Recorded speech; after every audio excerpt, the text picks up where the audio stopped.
क्या आपने कभी सोचा है कि कुछ लोग आपका साथ क्यों छोड़ देते हैं, भले ही आपने कभी उनसे कोई गलती न की हो? क्या आपने महसूस किया है कि जब आप अपने आप में सुधार करने लगते हैं तो वही लोग अचानक चुप हो जाते हैं जो पहले आपकी हर बात का समर्थन करते थे? आपने उनके लिए खड़े रहना सीखा, उनकी मदद की, उन्हें सलाह दी, उनका साथ दिया, लेकिन जब आपकी बारी आई तो कोई नजर नहीं आया, कोई समर्थन नहीं, कोई प्रोत्साहन नहीं, बस खामोशी। लेकिन क्या इसका मतलब ये है कि आपने कुछ गलत किया? क्या आप ऐसा कुछ बन गए जिससे लोगों को परेशानी हो रही है? या शायद ये सब कुछ आपके बारे में ना होकर उनके बारे में है? वास्तविकता ये है, जब आप बढ़ते हैं तो वे लोग जो खुद ऊपर नहीं उठना चाहते, आपके बढ़ने से डर जाते हैं। आपकी सफलता उनकी असफलताओं को उजागर करती है, आपका विकास उनकी असुरक्षा को दर्शाता है, आपकी आगे बढ़ने की क्षमता उनकी ठहराव को छूती है, और इसलिए वे आपके रास्ते में अजीब तरह से रुकावट बन जाते हैं। आपकी ग्रोथ उनके लिए खतरा है। लेकिन यहाँ एक सच्चाई है, आपको उनकी स्वीकृति की आवश्यकता नहीं है, आपको केवल अल्लाह की आवश्यकता है। आपकी महानता के लिए आपको किसी की अनुमति की आवश्यकता नहीं है। आपका सफल होना किसी की भावनाओं पर निर्भर नहीं है। आपको अपने रास्ते पर चलना है, चाहे कितने भी लोग आपसे दूर हो जाए। और ये वीडियो आपको यह समझाएगा कि कैसे वे लोग जो आपको ईर्ष्या से देखते हैं, जो आपके सामने चुप हो जाते हैं, वे वास्तव में आपको यह दिखाने के संकेत हैं कि आप सही रास्ते पर हैं। इस वीडियो के अंत करना शुरू करते हैं। जैसे ही आप अपने लक्ष्य की ओर बढ़ने लगते हैं, जैसे ही आप बेहतर बनने की कोशिश करते हैं, उनका रवैया बदल जाता है। शुरुआत में वे आपकी तारीफ कर सकते हैं, आपके साथ खुशी मना सकते हैं, लेकिन भीतर एक अजीब तरह की असहजता होती है। क्यों? क्योंकि आपकी सफलता उनके लिए एक आईने की तरह है। वे आप में वह व्यक्ति देखते हैं जो वे खुद बनना चाहते थे, लेकिन बन नहीं पाए।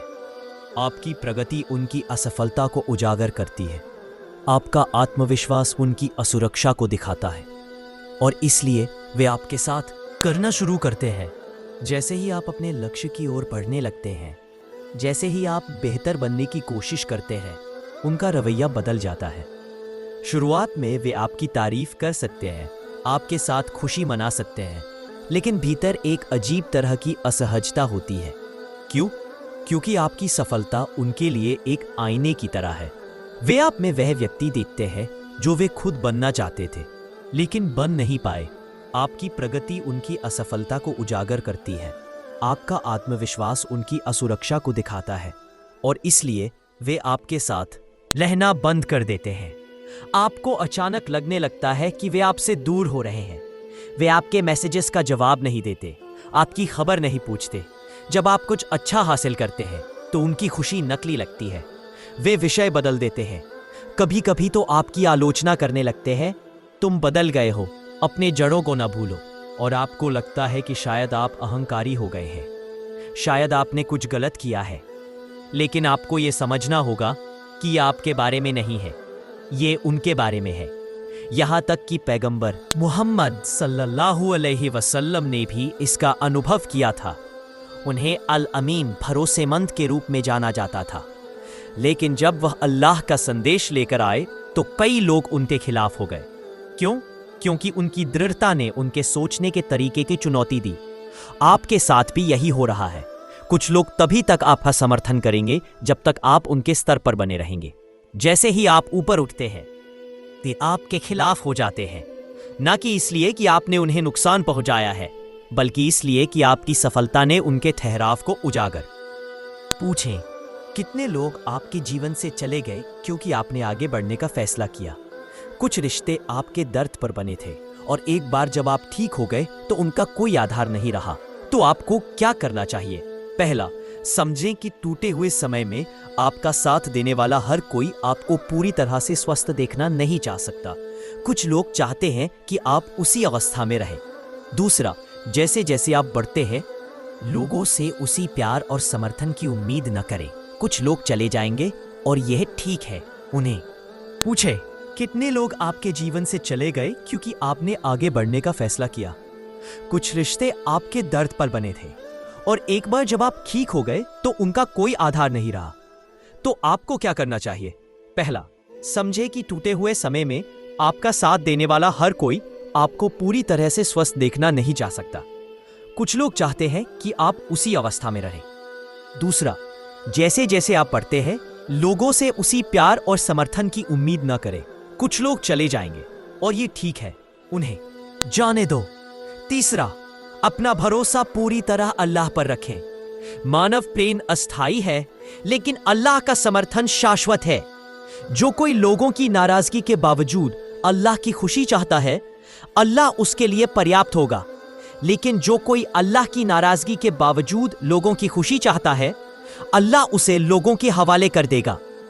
इब्ने हिब्बान, अगर आपकी वृद्धि में कुछ लोग बाधा बनकर आ रहे हैं तो इसमें कोई नुकसान नहीं। यह अल्लाह की तरफ से एक संकेत है कि वह आपको ऊंचाइयों तक ले जाता है। रहे हैं, अगर कोई आपसे दूर हो जाए तो भरोसा रखिए, यह सब आपके लिए नए दरवाजे खोलने का हिस्सा है। उन्हें आपके पुराने संस्करण को पकड़ने दीजिए, क्योंकि आपका नया संस्करण वही है जो अल्लाह ने आपके लिए लिखा है। अब खुद से पूछिए, क्या आपके कारण कुछ लोग चले गए? यह आपकी गलती से नहीं, बल्कि आपकी सच्चाई के कारण है।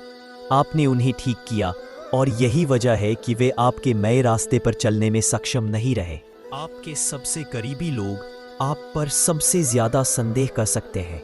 क्या आपने कभी महसूस किया है कि कोई अजनबी तो आपके सपनों का समर्थन कर सकता है, लेकिन वो व्यक्ति जो आपके सबसे करीब है, उसकी नज़र में भी आपके सपने असंभव लग सकते हैं। एक अजनबी के सामने आप अपना सबसे बड़ा सपना रख सकते हैं। वो आपके साथ खड़ा हो सकता है, आपको प्रेरित कर सकता है, लेकिन जब आप वही बात अपने परिवार या अपने सबसे करीबी दोस्त से कहते हैं तो वे आपके सपने में गलती ढूंढने लगते हैं। ऐसा क्यों? क्योंकि वे आपको आपके भूत से पहचानते हैं। वे आपको आपकी पुरानी गलतियों, असफलताओं और बचपन के डरों के आधार पर देखते हैं। वे आपके भीतर के नए आदमी को नहीं पहचान पाते। उदाहरण के लिए, जब आप अपने परिवार को बताते हैं कि आप कुरान की हिफ्ज करना चाहते हैं, या एक नया व्यवसाय शुरू करना चाहते हैं, या अपने जीवन में कुछ बड़ा बदलाव लाना चाहते हैं, आपके अंदर उत्साह होता है, आपके कदम आगे बढ़ने को तैयार होते हैं। लेकिन आपको सुनने को मिलता है, क्या आप इसके लिए तैयार हैं? यह बहुत जोखिम भरा है। क्यों ना आप कुछ व्यावहारिक करें? वे ऐसा आपके खिलाफ नहीं, बल्कि आपके प्रति चिंता से कहते हैं, लेकिन उनके शब्द आपके दिल में संदेह के बीज बोते हैं। आप खुद से पूछने लगते हैं, क्या मैं वाकई इसके लायक हूँ? क्या मेरा लक्ष्य बहुत ऊंचा है? लेकिन एक सच्चाई है, जितना करीब का रिश्ता होगा, उतना ही व्यक्ति को आपके बदलाव को स्वीकार करने में देर लगेगी। वे आपको वैसा ही देखना चाहते हैं जैसा वे पहले देखते थे। पैगंबर यूसुफ अलैहिस्सलाम के साथ भी ऐसा ही हुआ। वह बड़े मान सम्मान के पद पर पहुंचना चाहते थे, लेकिन उनके अपने भाइयों ने उन पर विश्वास नहीं किया। उनकी दृष्टि को देखकर नहीं, बल्कि ईर्ष्या में उन्होंने उन्हें कुएं में फेंक दिया। तो याद रखिए, जो लोग आपको सबसे ज्यादा जानते हैं, वे आपकी क्षमता को देखने में सबसे ज्यादा असमर्थ हो सकते हैं। यह आपकी कमजोरी नहीं, बल्कि उनकी सीमा है। अल्लाह ताला कहते हैं, निश्चित रूप से शैतान मानव जाति का खुला दुश्मन है। उसमें सूरा यूसुफ आयत 125, शैतान का लक्ष्य हमेशा से मनुष्य को भटकाना रहा है। वह हर संभव तरीका अपनाता है, और एक तरीका यह है कि वह आपके निकटतम लोगों के दिलों में शक और अविश्वास के बीज बोता है।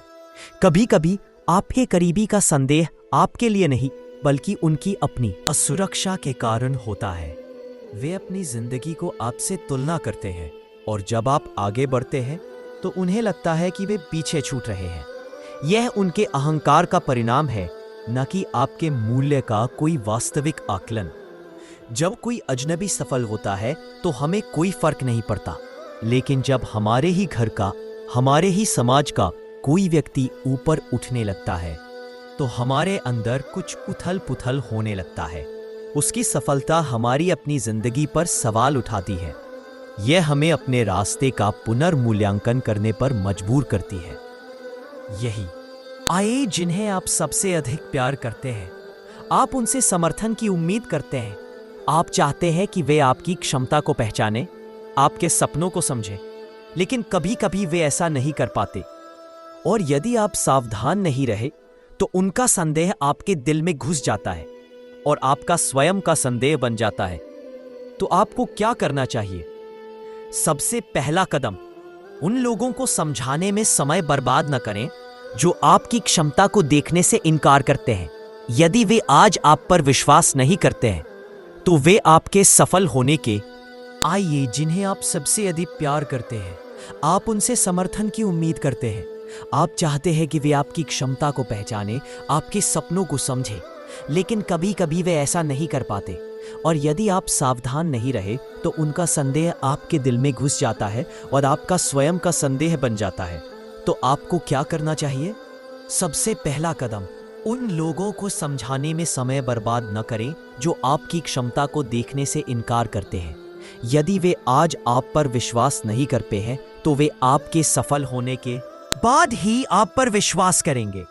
आपकी सफलता ही उनके लिए सबसे बड़ा सबूत होगी। अगर अल्लाह ने आपके दिल पर हावी ना होने दे तो इसका मतलब है कि वह जानता है कि आप इसे पूरा कर सकते हैं। चाहे दूसरे आप पर विश्वास करें या न करें, इससे आपकी जिंदगी की दिव्य योजना नहीं बदलती। तीसरा कदम, लोगों पर भरोसा करने से ज्यादा अल्लाह पर भरोसा करें। इतिहास के कुछ सबसे महान लोगों ने बिना किसी बाहरी समर्थन के अपनी यात्रा शुरू की। वे आगे बढ़े क्योंकि उन्होंने समझा कि उनकी यात्रा किसी की राय से बड़ी है। अल्लाह कहते हैं, और तुम्हारा रब तुम्हें देगा और तुम संतुष्ट हो जाओगे। सूरह अद-दुहा आयत 93-8-5। आपको हर किसी की राय की आवश्यकता नहीं है। आपको केवल अल्लाह की मदद और अपने दृढ़ संकल्प की आवश्यकता है।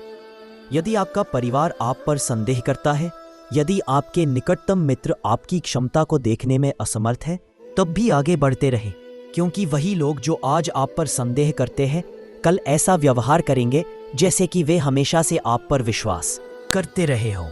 एक बार जब आप सफल हो जाएंगे, अब अपने आप से पूछो, कितने ऐसे सपने हैं जो आपके दिल में थे लेकिन उन्हें जीवन में नहीं लाए जा सके? क्या वे आपके प्रियजनों के संदेह के शिकार हुए? क्या वे उनकी नज़रों में गलत फहमी बनकर रह गए? और अगर ऐसा है तो क्या आप फिर से इसी चक्कर में फंस जाएंगे? शायद आपने महसूस किया है कि वक्त बदल रहा है। वे लोग जो पहले आपके साथ थे धीरे धीरे दूर हो रहे हैं। आप अकेले पड़ रहे हैं, जैसे किसी ने आपको छोड़ दिया हो। लेकिन समझ लीजिए, यह कोई सजा नहीं है, यह एक तैयारी है। एक वक्त था जब आपके पास साथ था, सहारा था, लेकिन अब आप अकेले हैं। और शायद आपने सोचा होगा, क्या मैंने कुछ गलत किया? क्या मैं गलत जगह पर खड़ा हूं? लेकिन क्या आपने कभी सोचा है कि यह अकेलापन कोई अभिशाप नहीं है, यह तो एक छिपा हुआ आशीर्वाद है। इतिहास के हर महान व्यक्ति ने अकेलेपन की आग झेली है। भविष्यवक्ता, नेता या जीवन में सफल कोई भी व्यक्ति, उसने भी वही रास्ता तय किया है। आप जिस अकेलेपन से गुजर रहे हैं वह सिर्फ एक परीक्षा नहीं है, यह एक छिपा हुआ अवसर है, एक ऐसा पल जहां आपका भविष्य तैयार हो रहा है। पैगंबर अकरम अस्सलातु वस्सलाम को याद कीजिए। उन्होंने गुफाए हिरा में घंटों, दिनों, महीनों तक अकेले समय बिताया। वहां की खामोशी ने उन्हें आत्मा से जोड़ा, बल्कि उन्हें जीवन का वह मकसद भी दिखाया जिसके लिए वह पैदा हुए थे। वहां उन्हें अल्लाह का पहला वचन मिला, वह नूर जिसने इस निंदा में बदली बल्कि पूरी इंसानियत का रास्ता बदल दिया। क्या आप कल्पना कर सकते हैं कि अगर वह अकेलेपन से डर गए होते तो वह दुनिया के लिए रोशनी लाने वाले रास्ते पर कभी चल ही न पाते। ऐसे ही लम्हे इतिहास में छिपे हैं। पैगंबर मूसा अलैहिस्सलाम को अपने लोगों से अलग होकर जिंदगी का मकसद ढूंढना पड़ा। पैगंबर यूसुफ अलैहिस्सलाम को कुएं से लेकर जेल तक का सफर तय करना पड़ा, और फिर वही जेल उनकी महानता का शुभारंभ बन गया। मरियम अलैहिस्सलाम ने अपने बच्चे के जन्म के बाद लोगों के झूठे फैसलों से दूर एक पेड़ के पास अकेले समय बिताया, और उस एकांत में ही ईसा अलैहिस्सलाम की शक्ति ने सारी दुनिया को चौंका दिया। तो क्यों होता है ये? क्योंकि जब अल्लाह किसी बंदे के लिए बड़ी बातें लिखते हैं तो उसे दुनिया के शोरगुल से अलग कर देते हैं। वहां उसकी ताकत जागती है, उसका इरादा साफ होता है और उसकी तैयारी पूरी होती है। क्या आपके साथ भी कुछ ऐसा ही हो रहा है? क्या आपके पुराने साथी अब आपके रास्ते से हट गए हैं? क्या आपका परिवार आपकी बात समझने में असमर्थ है? क्या आपको लग रहा है कि आपकी लड़ाई कोई नहीं देख रहा? लेकिन एक बात ध्यान से समझ लीजिए, यह अकेलापन कोई अभिशाप नहीं है। यह अल्लाह का एक नजराना है, एक ऐसा अवसर है जहां आपकी आत्मा जाग रही है, आपकी ताकत बन रही है और आपके लिए कुछ नया बन रहा है। अल्लाह आपको उन चीजों से दूर कर रहे हैं जो आपको विचलित करती है, क्योंकि आपके लिए कुछ बहुत बड़ा आ रहा है। वह आपको आपके भीतर से जोड़ रहे हैं, आपके वास्तविक मकसद से मिला रहे हैं। यह एकांत एक आजमाइश है। पैगंबर अकरम सल्लल्लाहु अलैहि वसल्लम ने फरमाया, जब अल्लाह किसी बंदे से मोहब्बत करते हैं तो उसकी आजमाइश लेते हैं। तो इसे सजा मत समझिए, इसे एक सम्मान के रूप में स्वीकार कीजिए। यह आपके लिए अल्लाह के करीब जाने का द्वार है। अगर आपको लगता है कि आप अकेले हैं तो इसे एक निमंत्रण समझिए, कुछ नया सीखने का, अपने ईमान को मजबूत करने का और आने वाली बड़ी जिम्मेदारियों के लिए तैयार होने का। इतिहास का कोई भी महान व्यक्ति अकेलेपन से नहीं बचा। यूसुफ अलैहिस्सलाम हमेशा जेल में नहीं रहे और नहीं पैगंबर अल्लाह के साथ हमेशा गुफा में। जब वे तैयार थे तो अल्लाह ने उन्हें ऐसी महानता तक पहुंचा दिया जिसकी कल्पना भी वे नहीं कर सकते थे। और अगर आप आज अकेलेपन के रास्ते से गुजर रहे हैं तो समझ लीजिए कि यह सिर्फ इसलिए है क्योंकि आपके लिए कुछ बहुत बड़ा आ रहा है। अल्लाह हमें याद दिलाते हैं, और तुम्हारा रब तुम्हें देगा और तुम संतुष्ट हो जाओगे। सूरह दुहा 93। उस मंजिल के बारे में जो आपका इंतज़ार कर रही है, आपने उसकी कल्पना भी नहीं की होगी। तो अब यह न सोचिए कि मैं ही क्यों, बल्कि सवाल कीजिए, अल्लाह मुझे किस बड़ी चीज़ के लिए तैयार कर रहे हैं। यह अकेलापन आपकी कहानी का अंत नहीं है, यह तो सिर्फ एक नए अध्याय की शुरुआत है। अब एक बार फिर से सोचिए, क्या इस अकेलेपन ने आपको कुछ ऐसा सिखाया है जो आपके जीवन के लिए अहम है? और क्या ऐसा भी हो सकता है कि अल्लाह आपके जीवन से विकर्षण हटा रहे हैं क्योंकि वो आपको उस मंजिल तक ले जाने वाले हैं जहां आपने कभी सोचा भी नहीं होगा?